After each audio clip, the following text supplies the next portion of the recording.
Olá, estamos juntos mais uma vez pela nossa Jovem Pan Online. Obrigado a você que nos acompanha também pela grande rede de rádio brasileira, o sistema Pansat, a rede Jovem Pan para você. São 145 emissoras espalhadas pelo Brasil, com mais de 30 milhões de ouvintes ao nosso lado. Estamos todos conectados.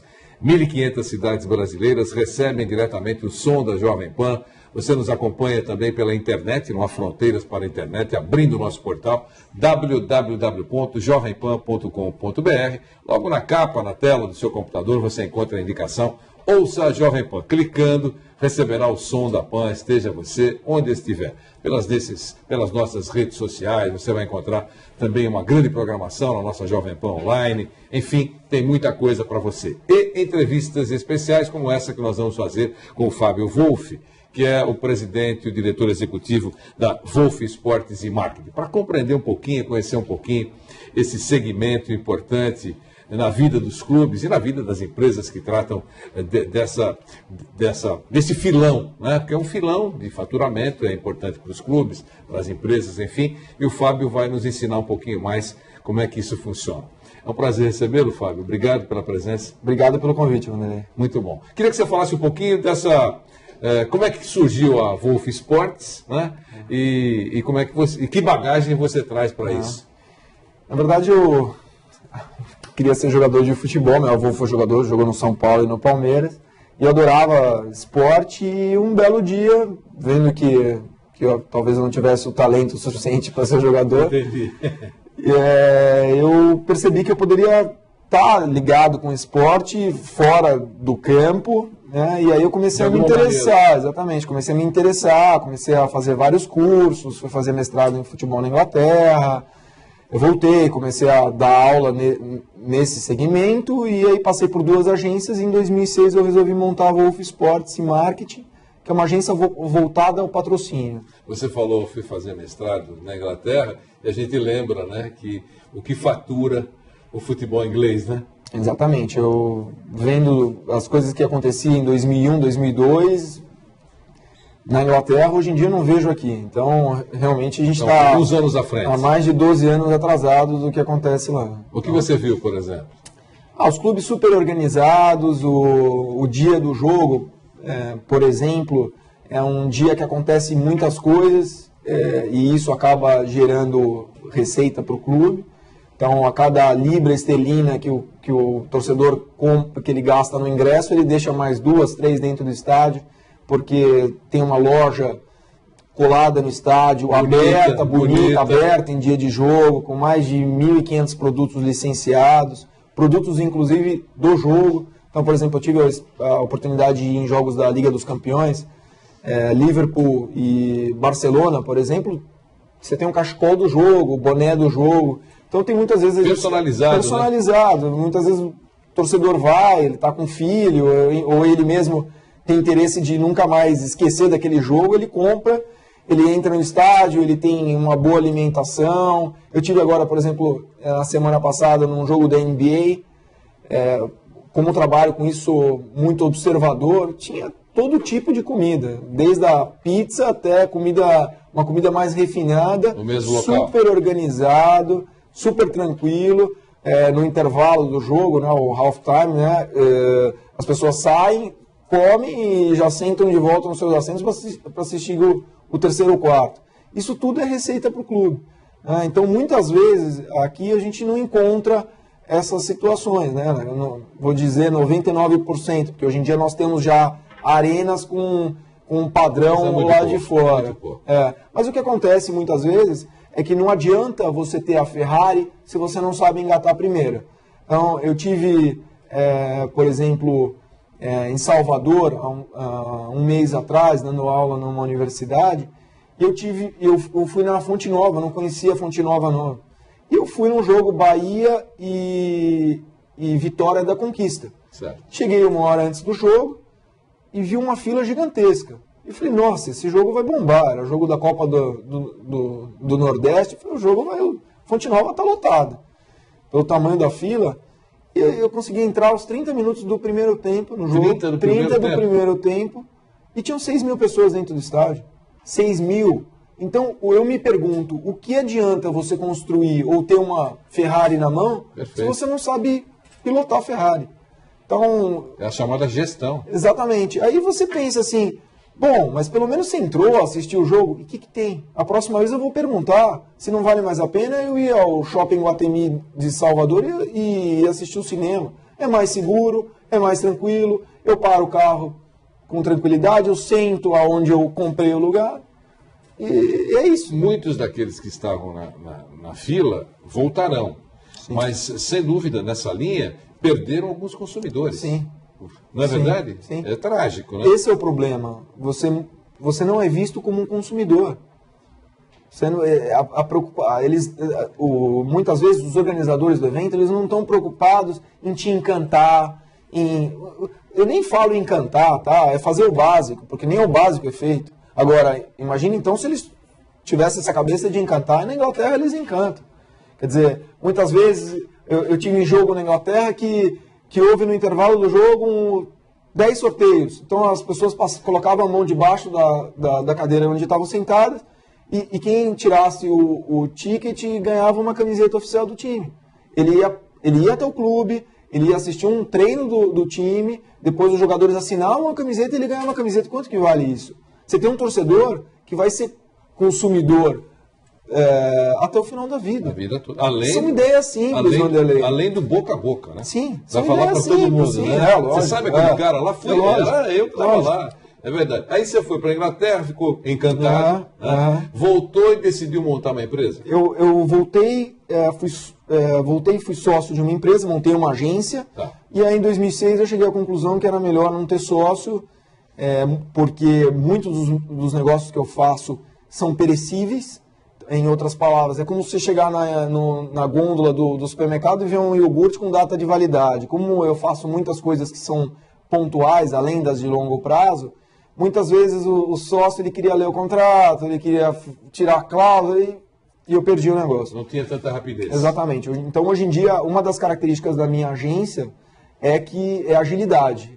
Às vezes, eu já tive jogo de Libertadores na América, nós fomos pioneiros nisso, de fechar com o time do Paraguai na terça-feira à noite e na quarta-feira à noite o time está jogando com a marca do meu cliente na camiseta. Entendi. Coisa de virar à noite no galpão, mas entregar. Cheguei às 7 horas da noite, estava a delegação inteira na frente do hotel, com o ônibus parado, esperando as camisetas chegar para ir ao jogo. Então você tem que ter agilidade e os clientes eles buscam isso.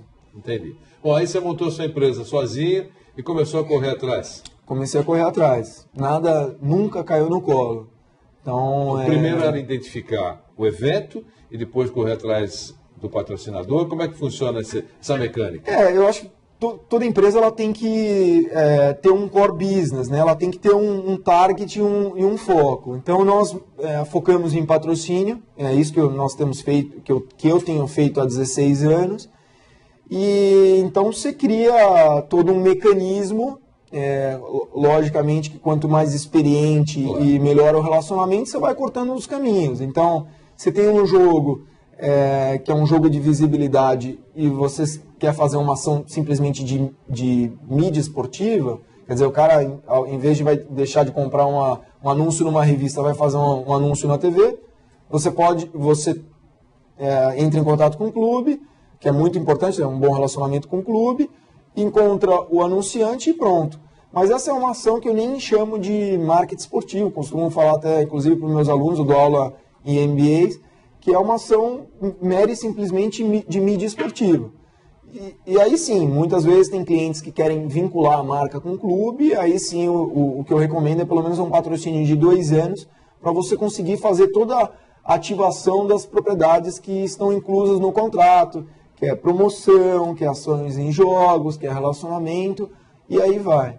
Os clubes estão preparados para entender como uma grande parceria mesmo? Ou ainda, digamos, vou encontrar a palavra doce, estão engatinhando? Eles estão engatinhando. Eu não gosto de generalizar isso, claro, porque tem um ou outro clube que você encontra uma estrutura mais profissional. E se eu falar isso, usar o termo errado, depois eles... Será cobrado por isso. Você fala uma coisa aqui e depois fala outra. Então tem alguns clubes que têm uma estrutura, que procuraram entender como funciona lá fora, que tem hoje parte do staff... Tentam crescer estudou nisso, lá claro. fora, teve experiência com o clube, mas a grande maioria não sabe.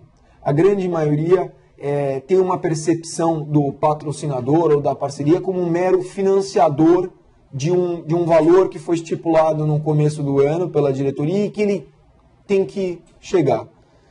Então, no momento, muitas vezes, que esse valor é preenchido, a sensação é, ufa, dever cumprido. Fiz a minha parte. E, na verdade, é o começo de tudo. Porque o difícil, eu costumo dizer, não é fechar o patrocínio. O difícil é você renovar o patrocínio. Perfeito. Por isso que falta no Brasil cases de marketing esportivo. É a falta de cultura de case, o que faz muito mal para nós do esporte. Porque é muito bom você pegar parcerias, por exemplo... Eu costumo falar para os meus alunos, pessoal, vocês têm 10 segundos para me dar cases de marketing esportivo no Brasil no futebol. Palmeiras Parmalat. Palmeiras Parmalat. Todos falam Palmeiras Parmalat. Eu falei, mas pessoal, Palmeiras Parmalat já faz um tempo. Eu te contei um episódio de Palmeiras Parmalat antes de começarmos a nossa conversa aqui, né? Uma prova total de que o que você está dizendo é uma coisa que se arrasta há tantos anos e não melhorou, né? Eu contei para você, vou contar para você também, num determinado momento eu contava para o Fábio, o Palmeiras, recuando alguns anos do tempo da Parmalat, decidiu mostrar a maquete. Olha, o nosso estádio será assim. Não tem nada a ver com o estádio novo. Mas como os clubes no Brasil, ou muitos clubes adoram fazer uma maquete, né? O Corinthians está aí, fez 23 maquetes até agora ter a sua arena que está quase pronta. Enfim, e aí o que é que aconteceu? Aconteceu que chamaram todo o Conselho Deliberativo do Palmeiras, a imprensa, olha, essa é a nossa maquete. E eu olhei para o salão e não encontrei o presidente da Parmalat. Perguntei para um dos diretores do Palmeiras naquela manhã, falei, não está faltando o presidente da Parmalat? Seu patrocinador está pagando uma conta e o seu time está ganhando tudo, graças à força da Parmalat. Não faltou. Não, tem nada a ver. Nada a ver. Quem manda aqui é o Palmeiras, o estádio é do Palmeiras. Eu falei, mas até por uma gentileza, passar um açúcar na boca do presidente da Parmalat. Não é bom trazer um parceiro tão importante? Não. Eu nunca mais esqueci aquilo. Eu falei, os clubes brasileiros tratam os patrocinadores com casca e tudo, né? E parece que, na grande maioria, a tese permanece, né? Eu costumo chamar isso de política de feijão com arroz. É fazer o básico. Se fizer o básico, já está bom demais. O que muitas vezes não acontece. E que às vezes acontece. Tem alguns clubes aí que vêm trabalhando bem. Você citou o caso do Palmeiras, acho que o Paulo Nobre montou uma estrutura profissional no departamento que vem fazendo um bom trabalho, que é super bem intencionada. Logicamente que muitas vezes você não tem o número de funcionários ou staff que deveria para o volume de coisas. Mas isso também vem lá de trás, porque às vezes você pega um clube com um déficit, com um tamanho gigante, você não consegue também montar uma estrutura como deveria. Eu lembro a história do Manchester United, quando o Edwards chegou lá e revolucionou o licenciamento, ele chegou lá no clube e tinham 2 pessoas. E uma pessoa atendendo o telefone. Ele falou, o quê? Para aí, montou uma estrutura lá com mais de 10 pessoas só para cuidar de licenciamento do clube. E aquele trabalho que foi plantado lá, hoje o resultado se vê, acontece, é só montar. Não existe milagre, mas existe um trabalho com uma estrutura boa. Quais são os clientes que você, pelo menos alguns, que você citaria, que você levou para clubes de futebol? Eu tenho um caso bacana, por exemplo, com a Tênis Pé Baruel, que era um cliente que eu namorava há muito tempo. Chegou num jogo pontual, que era São Paulo Internacional, a gente fechou um jogo com São Paulo, viram o impacto que deu e aí entraram de cabeça no futebol e não saíram nunca mais. A gente acabou fechando depois Neymar, acabou fechando uma parceria com São Paulo, depois uma parceria com o Palmeiras. Tenho diversos clientes, por exemplo, estive recentemente com a Portuguesa, 2 anos aí com a Irving Ferramentas, levei a Medley para o Santos no ano 2010, que o Santos ganhou tudo, a Skill Idiomas no Palmeiras. Tem diversos exemplos aí bem-sucedidos. Eu queria só voltar numa história curiosa. Por favor. Contando, você vê com a história do estádio, para apimentar um pouco mais a conversa. Teve um grande clube de São Paulo, depois eu posso te contar em off mais detalhes. Teve um grande clube de São Paulo que estavam todos os dirigentes do clube com os dirigentes dessa nova fornecedora, ou fornecedora que estava voltando de material esportivo. E aí, um dirigente num determinado momento da conversa, um diretor da empresa de material esportivo perguntou para o clube, olha, qual é a tonalidade do... Desculpa, dá para... Não, pode seguir. Tá. Qual é o Pantone, né? Como é que é essa cor, né? E aí perguntou isso para os dirigentes do clube, quase que eu falei o nome do clube. Né? E aí um começou a olhar para o outro, Pantone e tal, Pantone. Que palavrão é esse? Aí o diretor da empresa... Então tá, vou ajudar. E começou a falar alguns números lá, sabia que era aproximado daquilo, e um dirigente do clube levantou a mão e falou, porque foi o ano que a gente foi campeão. Então, você encontra muitas coisas. Eu tive situações até com um clube do interior, que hoje em dia nem está mais nas principais divisões, de chegar para o clube e ver que o clube não... Porque a função do clube é pelo menos fazer o básico, Então, se o contrato tem backdrop de entrevista, ele tem que providenciar a placa no campo. Aquele painel que fica atrás das entrevistas. Isso. Você fornece o material e o clube faz. E aí eu vi que o clube não ia fazer nada. Esse não é exatamente o papel da agência. Mas nós fazemos. E aí eu cheguei para o clube e falei, então, por favor, me envia a tua logomarca. 1, 2, 3, no quarto dia... Falei, cadê a logomarca? Aí me mandaram uma logomarca que foi, obviamente, tirada de algum site na Inglaterra, de um colecionador de logos de time brasileiro, o logo estava todo distorcido. E primeiro que ele veio numa resolução que eu não poderia, mesmo que estivesse bom, eu não poderia... Eu peguei um designer, é uma gestão extremamente amadora, né? Quer dizer, então, aí é nisso que eu critico as entidades esportivas. Porque eu até aceito que esse clube A, que você está citando, não tenha...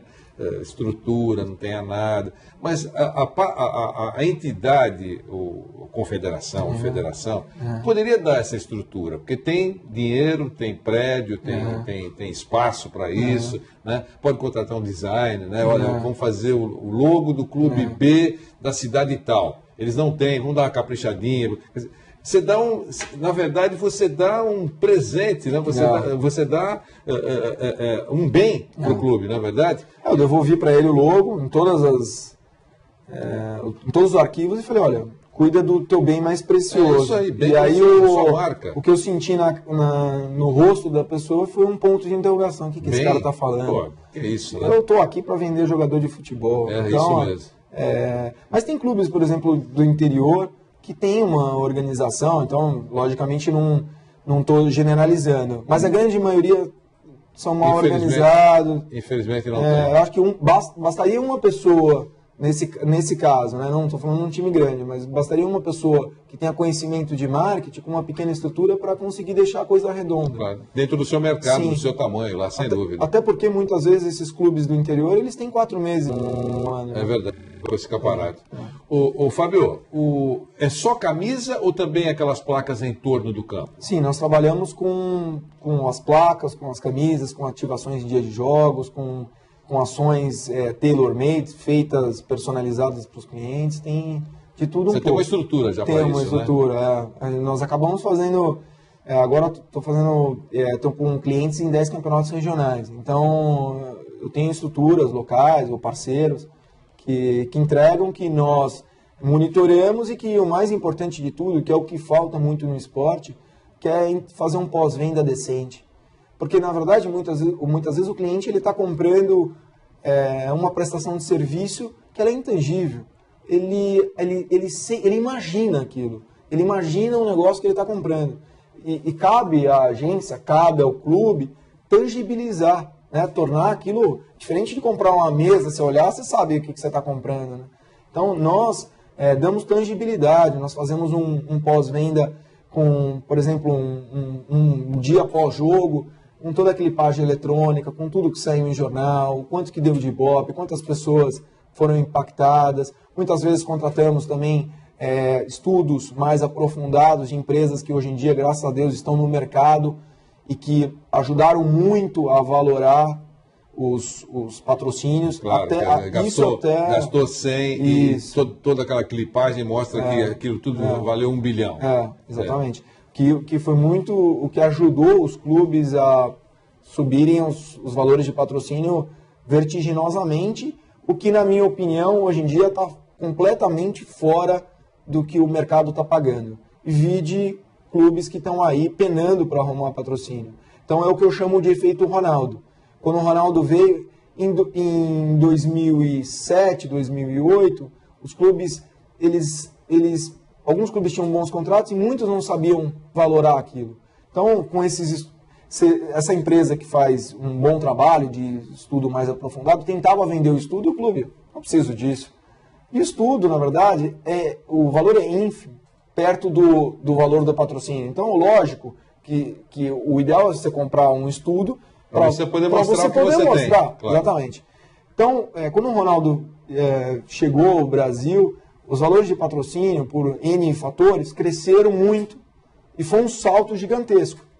E vieram algumas empresas no mercado que, por estratégias pontuais, enfim, entraram e saíram, como, por exemplo, o BMG, Entendi. E que fizeram, na minha opinião, um bem e um mal para o esporte, porque eles chegaram com valores, muitas vezes, muito maiores do que se pagava. Inflacionaram. E saíram, e os clubes continuam achando que estão vivendo aquele momento ainda. Aquele momento, que é o que, se a Caixa sair hoje do futebol, vai acontecer. Aí eu acho que finalmente os clubes vão se dar conta que não podem. Eu não estou dizendo que esses valores que os clubes não valem isso. Eu acho que eles valem. Só que a falta de cultura de case que eu estava te dizendo, de parcerias longas que mostram, através desses anos, resultados, aí justificam valores maiores. Mas sem você construir nada, chegar e pedir um valor como esse, e muitas vezes fora de época. Porque a gente sabe muito bem que o grosso das empresas, ele sai de um planejamento que é feito de setembro, depende da empresa, agosto, setembro, outubro, até dezembro. Durante o ano, muitas empresas têm caixa, sim, para fazer ações, mas chegar pedindo milhões, você conta em duas mãos quantas empresas teriam e quantas dessas empresas já não fecharam a porta para o esporte ou quantas estariam dispostas a investir. E algumas ficaram muito decepcionadas. Sim, ficaram. Assim, o esporte, ele é um baita de um produto. Mesmo essas empresas que hoje em dia têm as portas fechadas, no momento que a coisa vai ficar mais profissional, eu tenho certeza que vão voltar. Porque o esporte ele é 100%, tem 100% de aceitação, porque ele mexe com o emocional, porque ele envolve uma paixão incondicional até o resto da vida. Todas as faixas etárias. Você pega um consumidor que as empresas hoje buscam, através desses programas de fidelidade, ou enfim, de N ações que fazem, eles procuram uma fidelidade de um consumidor que não é fiel. Ele é fiel ao bolso, ao melhor custo-benefício, tal. Os clubes têm torcedores que são fiéis até o resto da vida. O cara pode mudar de mulher, muda de carro, mas não muda de time. E esse consumidor, ele está esperando ser ativado. Ele às vezes se autoativa. Tipo, vou comprar a camisa do meu time, vou ao jogo, vou não sei o quê. Mas muitas vezes, então ele compra lá uma coisa que os clubes faziam muito mal e hoje em dia melhoraram muito, tem muitos clubes indo muito bem agora, licenciamento. Que é um licenciamento de produto. Então, por exemplo, você comprar uma toalha personalizada do teu time, é um negócio que representa muito pouco no faturamento dos clubes e lá fora é outra história. Enfrenta-se a pirataria, sim, né? Não, e esses clubes, hoje em dia, ainda não têm esse número decente, muito porque no passado, como a pessoa que cuidava de licenciamento cuidava de mais 10 coisas dentro do clube, não analisava muito bem o fornecedor. Então o cara comprava lá a vela do time X, chegava na hora do parabéns, a vela rachava no meio. Então esse consumidor que se auto-ativou, não foi o clube que ativou ele, foi lá, comprou a vela rachou. Ele falou, ele associa o clube com a qualidade de um produto ruim. Claro. E aí ele, opa... Não compro mais nada. Exatamente. Então o clube, ele tem que fazer um pouco para ativar esse consumidor. E o seu negócio é muito imagino, né? Você vai falar um pouquinho sobre isso. Agilidade, né? Você tem que estar sempre à frente, né? Quer dizer, o evento daqui 2 meses, você já tem que estar ligado nele para poder saber se vai poder adquirir os direitos ou não, enfim, vai comprar o espaço para comercializar. Quer dizer, você tem que estar vários passos à frente. É assim, né? Vanderlei, minha esposa costuma dizer que eu não costumo relaxar. Então chega no final de semana, tem jogos, você tem que estar acompanhando, você tem que estar sempre muito ligado, porque hoje tem um time jogando com outro time, que daqui 2 meses vai te gerar alguma situação. Então é o cheiro, quanto mais você trabalha no mercado e ganha experiência com situações boas e com situações adversas, mais cancha, mais experiência você cria para antever situações que vão te gerar lucro ou que você tem que evitar, né? Porque tem muitas situações, estava até te contando uma situação aí de um jogo que vai acontecer, que muitas vezes você lida com pessoas que não merecem o teu segundo de vida. Palavra zero. Exatamente. Isso acontece. Muito acontece. Acontece bastante. Quer dizer... Mas hoje em dia, como nós temos um nome no mercado que alguns clubes já conhecem... Você trabalhou com o Santos, né? Esse ano nós fechamos 12 patrocínios já com times. Santos, Palmeiras, com Asa, Portuguesa, né? com o CSA, a Portuguesa foi o ano passado, tá. Com o Paulista, com o Bragantino, com Sorocaba, Atlético Sorocaba, com Madureira, com... Não, mas tudo bem. E são patrocinadores locais? São patrocinadores locais, digo, nacionais. Nacionais.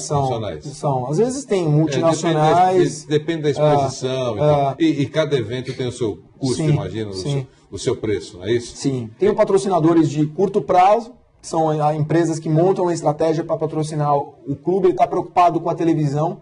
Ele está seguindo um determinado canal de televisão. Entendi. Ele quer estar lá, porque ele sabe que entrar pela porta da frente com essa televisão é muito caro.